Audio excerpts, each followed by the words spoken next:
اور اگر وہ شادی کرنا چاہیں تو شادی کرنے کے لیے ان کو کیا ہے، نکاح کرنے کے لیے وَيُوصِلُ الْخِطْبَةَ، خطبت کر لیں، یعنی جس خاتون سے وہ شادی کا ارادہ کرنا چاہیں تو ان کو خطبت یعنی ان کو پیغام بھیجیں کہ میں تم سے شادی کرنے کا خواہش مند ہوں، کیا تم مجھ سے شادی کرو گے؟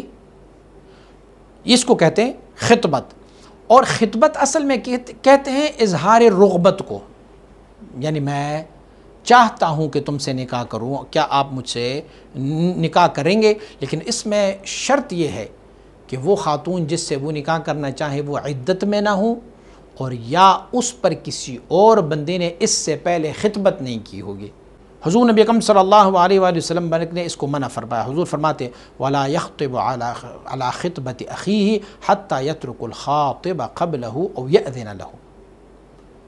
ایک مسلمان نے ایک خاتون کو پیغام بھیجا کہ میں تم سے شادی کرنا چاہتا ہوں، اب آپ انتظار کر لیں جب تک کہ وہ خاتون اس کو جواب نہیں دیتے، یا پھر جو خطبت کرنے والا اگلا بندہ ہے وہ آپ کو نہ کہیں کہ بھئی میں اب خطبت نہیں کرنا چاہتا، تم اگر وہاں پر رشتہ کرنا چاہتے ہو تو آپ کر لو، تو پھر تمہیں اجازت ہوگا۔